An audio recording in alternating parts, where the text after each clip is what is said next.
Dito nyo makikita kung gaano kasinungaling etong si Marcoleta. Napakasinungaling talaga mga kababayan. Ito, i-play po natin. Thank you, Mr. President.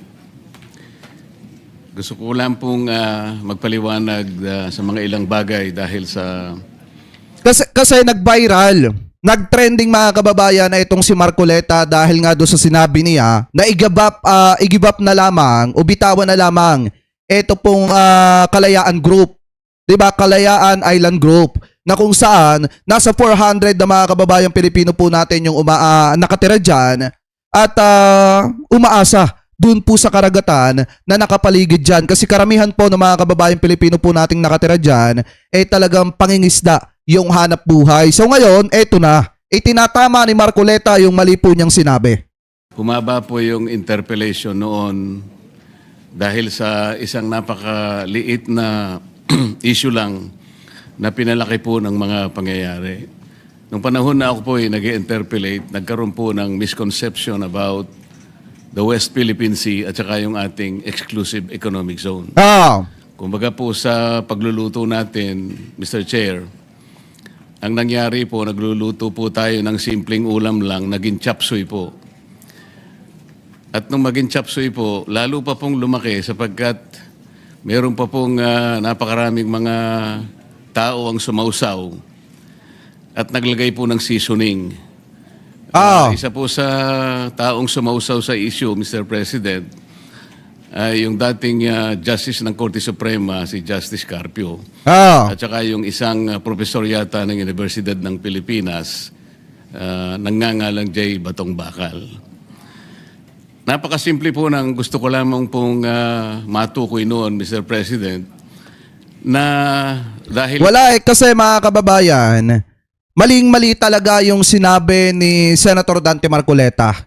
Ano po, I think may copy ako noon. Pakita ko muna sa inyo. Bago tayo magdire-diretso dito. Kasi yung pagkakasabi niyang i-give up na lamang, search natin Senator Ping Lacson. Kasi kahit yung anak niya mga kababayan, ano rin iba rin ang sinasabi. Ito. Ano ba talaga ipagpapatayan natin dito? For something that is not even within our EEZ? Ang gawin natin po para madali, i-give up natin yung KIG. Nag-govern pa rin yung international law. So atin yung Kalayaan Island. Diba? Ano yung sinasabi niya mga kababayan? Ano ba yung pinakamadali sa madaling salita? I-give up natin yung KIG. Which is itong Kalayaan Island Group mga kababayan. Yun yung pagkakasabi niya dyan.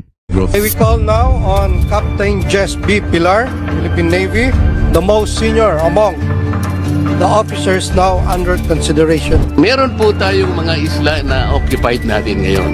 Ito yung Kalayaan Island Group. Ngunit, they are way beyond our EEZ. Wala doon sa limit ng ating exclusive economic zone. Being a member of the armed forces, our seas, our rights, and our future, and we just stick to what is legally ours, what is stated in our law, sir. Tama. I'd like to congratulate you for responding very well to the questions of the Honorable Marcoleta.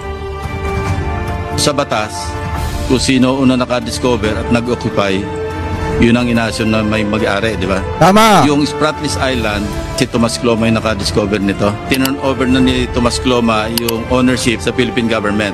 This was formalized by way of a presidential decree, PD 5096.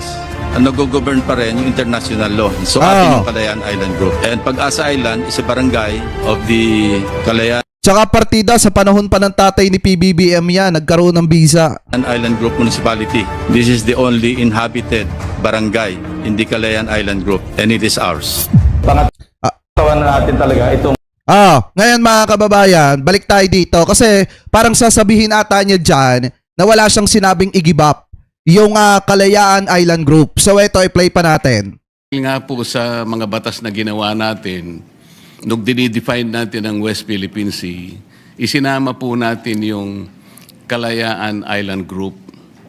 Sinasabi ko lamang po na kaya tayo nagkaroon ng matinding hindi pagkakaunawaan. Marami po kasing sektor na nagsabi na ba't nyo pa pag-uusapan yung West Philippine Sea?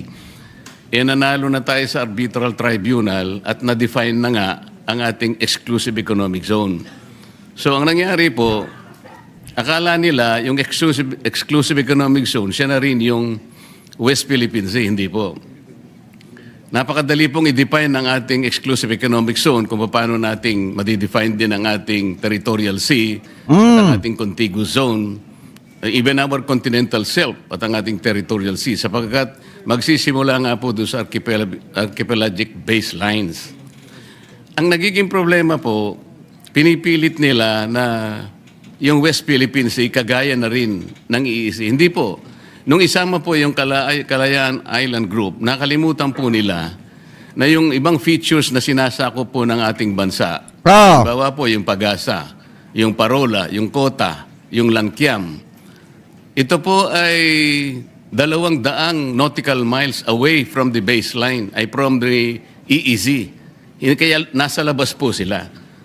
Alam po nyo, Hindi, kasi mga kababayan, ang pinag-uusapan nga dito kung sino yung una naka-discover at kung sino yung una naka-occupy, mga kababayan, kanya na yon. Ngayon, ang problema kasi dito, di ba, ang una naka-occupy niyan, ang una naka-discover niyan ay si Tomas Cloma. And then, nung panahon po ng tatay ni PBBM, naglabas ng batas na kung saan yung Kalayaan Island Group na yan, talagang inaano na natin, ino-occupy na natin kasi nga tayo yung unang naka-discover niyan. 'Di ba, sa pamamagitan nito pong si Tomas Cloma. Pakitama na lamang po ako kung ako po ay mali. Anyway, tuloy pa natin. Mr. President, nung nagkaroon po tayo ng hearing sa CA, tinangka ko pong itanong sa... Aminin mo na lang na nagkamali ka. Yun lang yon. Aminin mo na lang na nagkamali ka. May intindihan pa ng taong bayan yan. ating ilang mga miyembro ng armed forces na nandoon, 35 po sila, Mr. President. Nalungkot po ako nung malaman ko sa sagot nila, hindi pala nila alam na yung ating mga occupied territories sa KIG ay nasa labas po ng ating exclusive economic zone.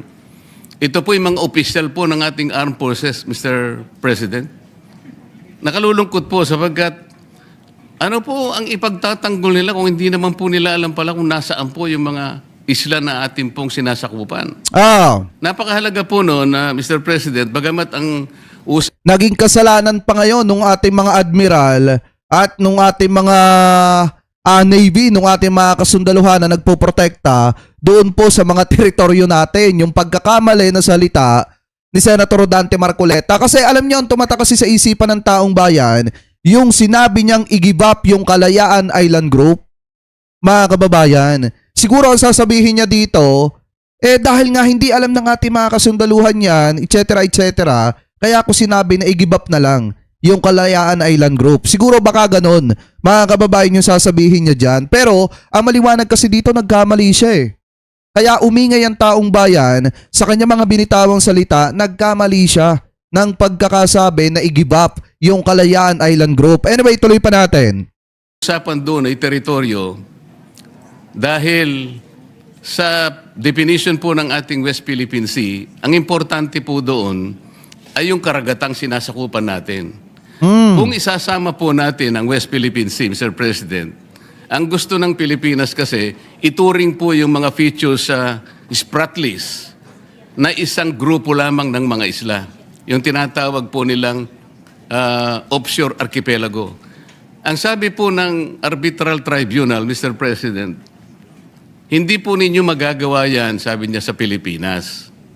Tama na kayo po ay isang archipelagic nation. Ngunit, hindi nyo magagawa yan sapagkat you will not be able to meet the requirements of land and water ratio. Hindi po ako nagkakali, Mr. President. Ang ratio po is 1 to about 9.135, something like that. Ibig sabihin po, meron pong standard na pagitan po kasi ng baselines kung saan mo ikakapit yung baseline. Kasi magkakalayo po sila Lalong-lalo na po doon sa mga ibang features, Mr. President, na hindi okupado ng Pilipinas. Ang dami po nun. Ang okupado lamang po ay 4. Napakarami po ng hindi natin occupied. Ngunit, mini-maintain po natin ang ating claim doon. Ano po ang pinaka-imposible doon, Mr. President? Hindi po natin pwede silang isali yung karagatan arising from this maritime features in the Kalayaan Island Group dahil lalabag po tayo sa dalawang aspeto. Number one, yung UNCLOS po, hindi tayo papayagan. Kasi po, yung Article 7 po ng UNCLOS, Mr. President, ito po yung tinatawag na straight baselines. Mababiolate po yun kapag kinonect po natin yung features outside our EEC ng mga straight lines dahil yung straight baselines po natin magde-depart po sa appreciable part ng ating yung general direction ng ating cost. Yun po yung sinasabi ng Article 7. Dahil po kasi sa layo nila, more than 200 nautical miles from our EEC. Pagkatapos po, yung Article 47, Mr. President, ito po yung archipelagic baselines. Mababiolate po, ito po yung sinasabi nating ratio of water to land. Dahil nga po, hindi pinapayagang dapat magkakalayo yung features at may encircle mo sila to treat them as one group of islands. Hindi sila pwedeng i-classify na isang unit lamang para lang mag-generate ng sarili nilang maritime space. Ngayon, ito po yung nangyari. Dahil imposible po, dahil nga sa Article 89 naman po, ng UNCLOS din, Mr. President, hindi po natin pwedeng i-appropriate ang high seas. Nakalagay po talaga. Yung mga features po na malalayo sa ating exclusive economic zone, Mr. President, ang layo na po nasa high seas na. Sa layo nila sa bawat isa, they are also separated by high seas.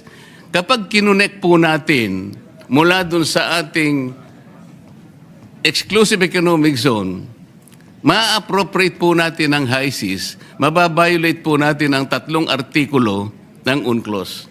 Pati po yung tribunal ay inconsistent na rin po yung tayo natin. Sinabi rin po niya sa China yun eh. Maski na ikaw China, sabi niya, you cannot regard this prat list as one group of islands or to regard it as one unit dahil hindi ka naman archipelagic country. China, sabi niya, ikaw ay isang continental state. So kapwa po... Tandaan nyo mga kababayan, yung lagi po natin sinasabi nung pinag-uusapan natin ito. Maliwanag nga sa sinabi ng una nakadiscover, niyang Kalayaan Island Group na yan, yung mga spratlets na yan, ay etong si Tomas Cloma. And then nung panahon ng tatay ni PBBM, ni former President Ferdinand Marcos Sr., na isa batas po mga kababayan na since tayo yung unang nakadiscover niyan sa pamamagitan ni Tomas Cloma, ini-occupy po natin yan. Diba naglabas nga ng presidential decree nga ata noon ang tatay ni PBBM mga kababayan na kung saan isinasabatas nga na atin yung Kalayaan Island Group na yan. Kahit pasabihin ni Marcoleta na hindi yan kabilang dun sa 200 exclusive economic zone ng Pilipinas mga kababayan ng West Philippine Sea, atin pa rin yan. Kasi nga tayo nga ang nakadiscover niyan. Diba sa pamamagitan ni Tomas Cloma. Anyway, tuloy pa natin. Po tayo pinagbawalan. Ano po ang aking gustong palabasin dito? Tsaka take note 400 na mga kababayang Pilipino po natin yung nakatira. Diyan po sa Kalayaan Island Group at ang isa sa ikinabubuhay po nila ay pangingisda. Mr. President, hindi po natin pwedeng saklawin yung KIG. Nako, Pero yan na naman. ko po, yung KIG, atin po yun eh. Ang pinag-uusapan natin, land features, teritoryo po yun, Mr. President. Ibang bagay yun. Hindi ko po sinasabang hindi atin yun. Ngunit dahil ang pinag-uusapan natin, West Philippine Sea, yung katubigan natin, imposible pong i-connect natin yung ating exclusive economic zone at ituloy po natin. Ikaw lang naman kasi nagkukonek ng West Philippine Sea dun sa mismong teritoryo natin.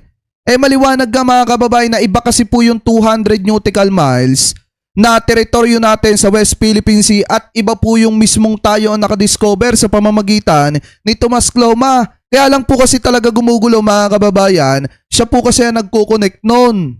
Doon sa territorial sea na generate po ng napakaraming features. Magkakamali po tayo, yun ang pinagbabawalan tayo. Ngayon, bakit po nung nag-hearing tayo sa CA, paano ko po nasabi na imposible yun kako doon sa representative po ng Armed Forces, mahihirapan po kayo, imposible, dahil malalabag po natin ang napakaraming artikulo ng UNCLOS. Hindi po natin mai-enclose, hindi po natin makukonek yung territorial seas nung napakaraming features na yon na ating ino-occupy. Magkakamali po tayo at baka sakali, kung gusto nyong gawin, we cannot do that unless, sabi ko, we give up our itong KIG. Hindi ko po sinasabi na i-give up natin. Oh, wala I am daw only siya. trying to reinforce the argument. Wait lang. Ano nga yung sabi niya mga kababayan dito? Wala siyang ganung sinabi. Ang pagkakasabi niya dito, ito. Ano ba talaga ipagpapatayan natin dito? For something that is not even within our EEZ? Ang gawin natin po para madali, i-give up natin yung KIG. Ang nag-govern Di ba? Ang gawin natin para madali, i-give up natin yung KIJ. Tapos sabi niya wala daw siyang sinabi na i-give up yung KIJ. Yung Kalayaan Island Group. Ano tawag dyan mga kababayan? O kayo, anong tawag doon? Anong tawag doon? Sinungaling. Sa English, liar. Na hindi at imposible nating gawin sapagkat atin yung teritoryo pero sa tubig hindi po natin pwedeng itagos yung mga baselines dahil magkakasala tayo at lalabag po tayo sa UNCLOS mismo. Sabihin mo na lang Ang dami kasi. po ngayong mga gumagawa. Senator Dante Marcoleta, pinaka hinihintay ng taong bayan, mag-public apology ka na lang, sabihin mo nagkamali ka. Yun lang yun. Di mo na kailangan pang gumawa ng mga ganyan na palusot para hindi ka sabihan na treason. Sabihin mo na lang na nagkamali ka. May intindihan ng taong bayan yan. Ang mamamayang Pilipino maunawain eh. Sabihin mo lang na pasensya na, nagkamali ako. Hindi ko alam na marami pala masasaktan. Ganun na lang kasimple. Hindi yung gagawa pa ng mga palusot mga kababayan na sasabihin hindi alam na mga kasundaluhan natin, yung nagpoprotekta sa teritoryo natin, yung mismong lalim ng usapin ng West Philippine Sea. At yung pagsakop sa mga yung pagsakop ng 200 nautical mile, EEZ mga kababayan. Diba? Sabihin na lang niyang nagkamali siya, yun lang yun. Ng kung ano-anong salita, sumama na nga po yung napakaraming tao na sinasabi ko i-give up natin ang KIG. Mr. President, Ano ba sabi mo nga dito? Ito nga ano ba talaga ipagpapatayan natin dito? For something that is not even within our EEZ? Ang gawin natin po para madali, i-give up natin yung KIG. ang nag-govern Di ba? Kahit kailan hindi ko sinabi yun. Teritoryo po yun. Kahit kailan, hindi daw niya sinabing i-give up yung EEZ. Yung EEZ, yung KIG, yung Kalayaan Island Group. Kahit kailan daw, di niya sinabi. Land features po yun, hindi sakop po ng arbitral tribunal. Ang sinasakop lang po ng tribunal, yung tubig po. Kaya lang magkaintindihan tayo. Hindi ko sinasabing hindi atin yon. Teritoryo na natin yon dahil occupied na po natin yon. Ngunit ang pinag-uusapan lang po, yung tubig nila, hindi natin pwedeng i-connect doon sa ating exclusive economic zone. Kasalanan po Hindi, yun. EEZ yung Mali po yun. yung... Kaya yung nagsasabi po na Hindi, KIG yung sinabi mo Kalayaan Island Group, i-give up. Yun na rin yun, yung lupain doon. Hindi mo naman niliwanag eh. Ang sabi mo kasi Senator Dante Marcoleta, para madali, i-give up yung KIJ. Hindi mo sinabi na i-give up yung mga tubig na nakapaligid doon sa KIJ. Ang sabi mo, i-give up yung KIJ, Kalayaan Island Group. Kaya nagalit ang taong bayan. ayun po, dahil ina-advocate ko raw po na i-give up natin. Saan naman po kayo nakakita ng ganun, Mr. President? Ang dami pang AIs ngayon. AI Nabanggit na rin daw! po kanina. AI daw! Kinador po kami daw. Kami po ay mga traidor. Paano po bang magiging traidor ang isang tao? Nililinaw lang po ang basihan na sinasabi natin kung gusto nating magkaroon ng West Philippine Sea o di makiusap tayo. Oy, AI daw. Yari kayo.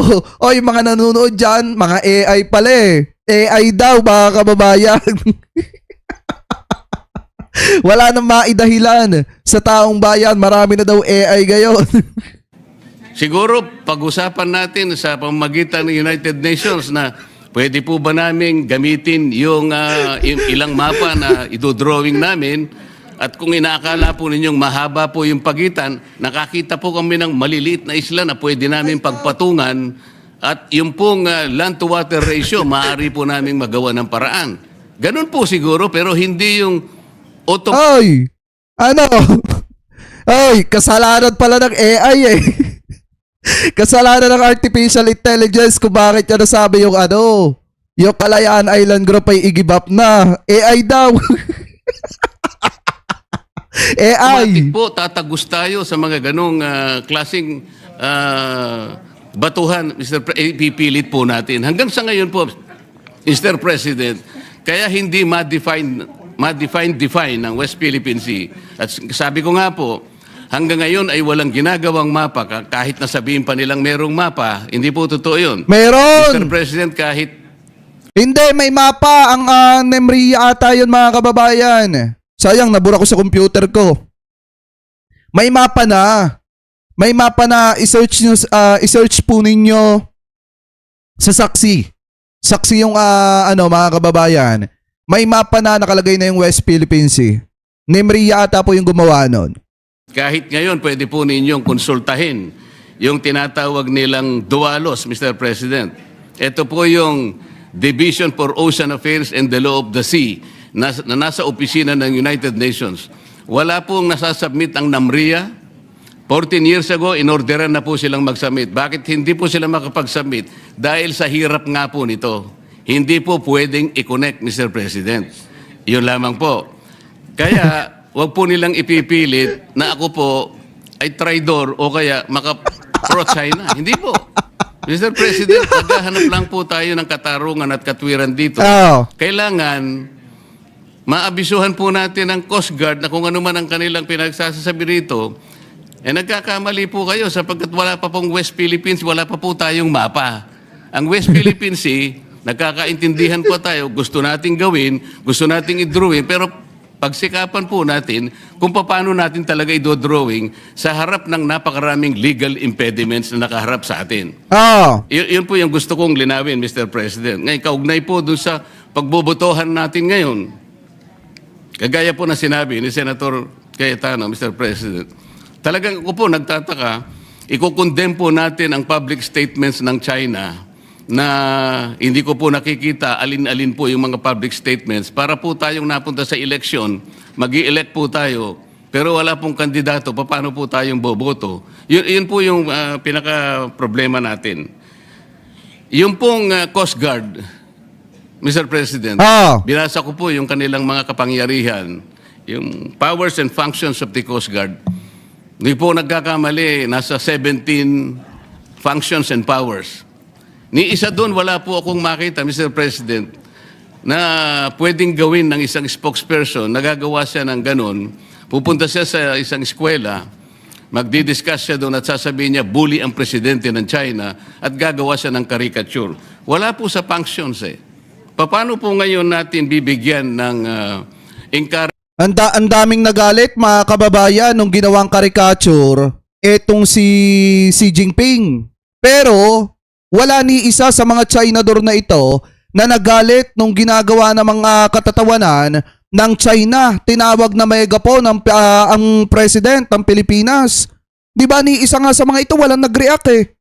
Nung sinabi, mga kababayan, na ang presidente ng Pilipinas megaphone lamang. Di ba? Walang nag-react sa mga yan. Samantalang nung si Xi Jinping na, mga kababayan, yung ginawa ng caricature, galit na galit etong mga ito. Samantalang kapag inaatake, lalo na ng mga troll, allegedly ng China, ito pong ating gobyerno at ang ating presidente, tahimik etong mga Chinador na ito. Kaya nga sa totoo lang, mga kababayan, hindi kasalanan ng taong bayan kung bakit nahihirapan si Senator Rodante Marcoleta na ilusot yung kanyang sarili. Kasi aminin man niya o hindi, yun talaga yung meaning ng sinabi niya, i-give up ang Kalayaan Island Group. Wala na siyang ibang pwedeng ipaliwanag dyan. Dahil alam ng taong bayan kung anong kulay talaga meron siya. Diba? Anyway, tuloy pa natin. Encouragement na pagbobotohan natin, ididepensa po natin yung paraan na ganun. tayo po ay nagkakaisa na kailangan po natin ilaban ang sa atin. Nasabi na po yan kanina ni Senator Alan. Ngunit yung pamamaraan po ang problema eh. Ngayon, gusto kong bumoto sana kung halimbawa Manila ang pinag-uusapan natin.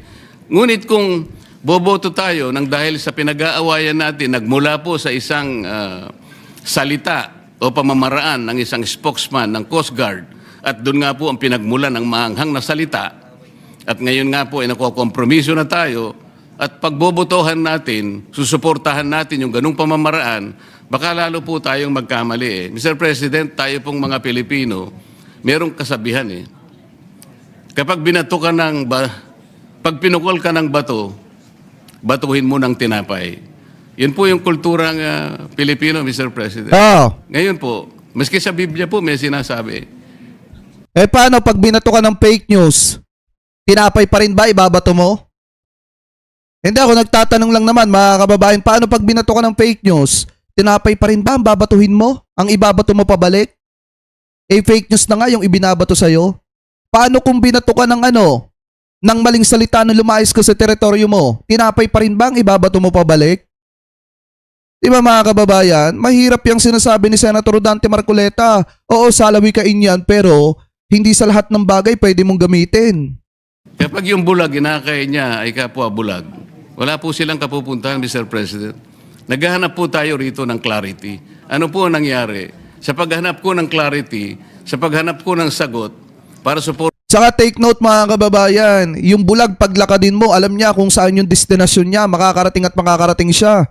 Pero yung nagbubulag-bulagan mga kababayan, kahit alam niya na yung pupuntahan niya, hindi niya mapupuntahan yun dahil nga nagbubulag-bulagan siya.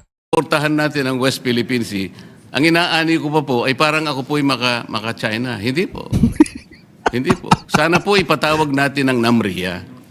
Para sa ganun, itanong natin sa kanya, bakit sinabihan ka na in 2012 sa pamagitan ng Administrative Order number 29. 14 years ago, sinabihan ka na in consultation with the DFA na i-prepare mo na yung mga mapa. Bakit hanggang ngayon ay wala pa? So imbes na ipatawag po natin ang NAMRIA, ang gagawin po natin ay boboto tayo sa mga public pronouncements ng China. Po yatang parang parang may problema doon na Mr. President. Imbes na ipatawag natin yung mga taong dapat gumawa ng mapa sapagkat gusto ko rin pong malaman kung paano nila gagawin ang mapa. Sa akin po kasing palagay, imposible silang makagawa ng mapa dahil nga magbabiolate tayo sa napakarami po na artikulo ng UNCLOS at lalabagin po natin yung arbitral award na ating isang pinagbabasihan. So Mr. President,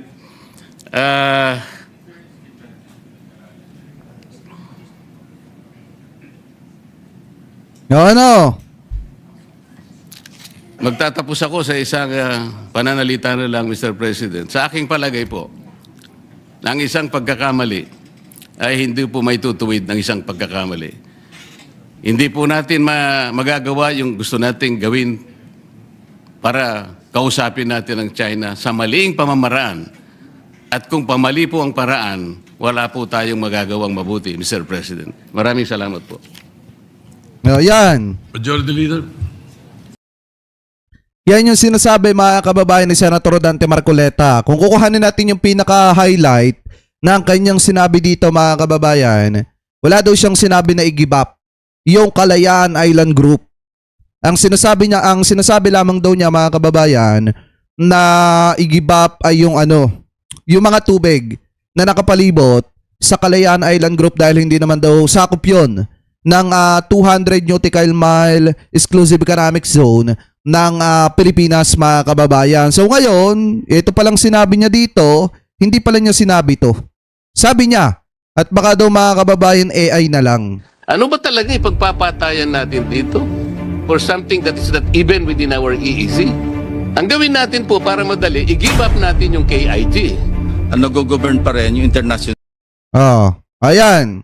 Hindi daw niya sinabi yan mga kababayan. Ayon po sa kanya, wala daw siyang sinabi na ganyan. At yun daw mga tumatawag sa kanya ng pro-China, makapilit, China door.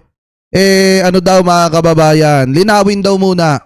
Ano po, mag-isip-isip daw sa madalit salita ng maraming beses dahil yung ipinaglalaban daw niya yung tama. Pero para sa akin mga kababayan maliwanag na yung atin ay atin. Hindi pwedeng maging sa China yung mga bagay na una na ipanalo na po natin at hindi pwedeng maging sa China yung mga bagay na una pa lang na-occupy na natin at atin talaga. Mga kababayan, ano po kaya itong sinasabi ni Senator Dante Marcoleta dito? Talagang sa akin mga kababayan yung sinabi niyang hindi niya sinabi na i-give up yung Kalayaan Island Group, isang malaking kasinungalingan po yan. Dahil may video po tayong ipinakita na mismong sinabi niya, lantaran, na i-give up na lamang yung Kalayaan Island Group mga kababayan at hindi niya po pwedeng lusutan yon. Ano pang pinakamagandang payo na may bibigay natin kay Senator Dante Marcoleta, kahit hindi naman niya kailangan, much better mag-public apology ka na lang sa mga kababayang Pilipino po natin na nakakita, nakapanood, nakarinig ng mga sinabi mo. Yun ang pinakamainam. May intindihan ng taong bayan kung sasabihin mo nagkamali ka. Dahil sa pagiging pro-China mo. 'Di ba? Yun lang yun mga kababayan kasi sa totoo lang, tama yung sinabi niya, hindi maitatama ng ang pagkakamali ng isa pang pagkakamali. Kaya yung sinabi niyang wala siyang sinabi, lalo niya lang ginagalit ang taong bayan dahil mismong malinaw sa video na sinabi niya na i-give up yung Kalayaan Island Group. Ano po? So kayo, mga kababayan, ano po ang comment at opinion po ninyo? Hingil po dyan sa usapin po na yan. Comment below na lamang po kung ano pang masasabi ninyo hingil po sa topic po na yan.